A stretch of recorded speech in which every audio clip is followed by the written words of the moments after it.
Before you even apply the tool to the timber, there's a few factors you have to take into consideration. The first one is your stance, and I'll get onto that in a minute. The second is where the chisel actually contacts the timber. And the third one is your grip on the chisel itself. Now, to deal with this one here, if we divide this into a quadrant here, normally you are cutting here just above the centre line. You adjust your tool rest so the cutting edge comes in right on here, and you have the tool handle comfortably against your body down there without your arm being cocked under your armpit. The skew chisel is a little bit different. It likes operating up in here. It can operate down here, but it is a bit of hard work sometimes because you've got to hold it into the work. Now, by moving the tool rest up so that the chisel actually contacts up here in this upper half of the quadrant, it makes it a lot easier because you're not pushing the tool against the timber, resisting wanting to slide back down the tool rest. All you've got is a force coming this way instead of a downward force like that trying to push the tool down all the time. Now, earlier on I said that you have to rub the bevel. It's not actually rub the bevel, it is caress the bevel.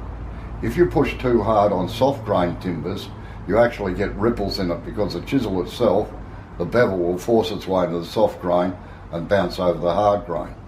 So remember, lift your tool rest a little bit, makes it a lot easier if you're turning up here or even at the top, right at the top of it there, than down here. This is applicable to the way we use all our tools, but more importantly the skew chisel. If it starts at that angle there, it must finish at that angle down there or over there, as I stated previously. Now, the only way that you can achieve that is by moving your body from the hips down. You don't rock from side to side like this because that swings the chisel in an arc, and that's what you don't want with a skew chisel. So you've got to act like an Irish tap dancer from the hips down. All your movement is in your ankles and your hips. Now, as you can see, you can only cover about probably 300 millimetres in that. If that happens and you get off balance, you do the time walk. It's either a jump to the left or a step to the right to get back into the thing and go. Now, your feet are about shoulder width apart and you're standing as close to the lathe as you can possibly get with a chisel braced against your body. Your body is the controlling factor. If you stand right out there like this and try just moving your hands, there's very few people I know that can move their hands in parallel with each other, and you're going to run into trouble. So, just from the hips downwards, rock backwards and forwards. You can nearly send yourself to sleep sometimes. I call it the lathe tango because in some cases you're moving fairly rapidly backwards and forwards.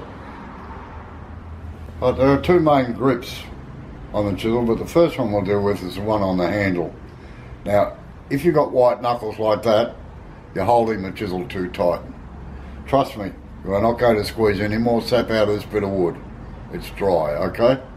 So, the way that I normally hold it is put my fingers down there, between my thumb and forefinger there, just roll my hand around it like so.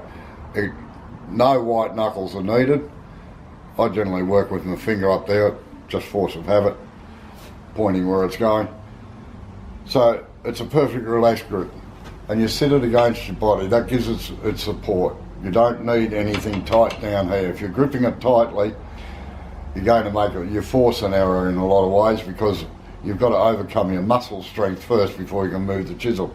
Now the next grip is an overhand grip like this, over the top of the tool, or an underhand grip like this. Now, tool rests play an important part in spindle turning. I prefer this type with a vertical face here so that I can slide my hand and fingers along it. In the overhand grip, there's two places you're guiding it with if you want to. It's the palm of your hand there, or your little finger there. That allows you to slide along it. As I said, this tool rest has been dressed, there's no nicks or anything in it. So, the underhand grip is pinched between the thumb and forefinger like that, and the index finger actually runs along the tool rest like so. So you've got the chisel like this, pinched between your thumb and your forefinger, sliding backwards and forwards. Now, as I said earlier, all your control comes from the handle, but occasionally I'll use that finger or that thumb, depending on which way I'm facing, to roll the chisel over, so that for doing beads and things like that. But it's only an assist. This is the main hand that you're using. So relax on the handle and let the chisel do the work. You don't have to force it. If you start forcing it, you're asking for trouble.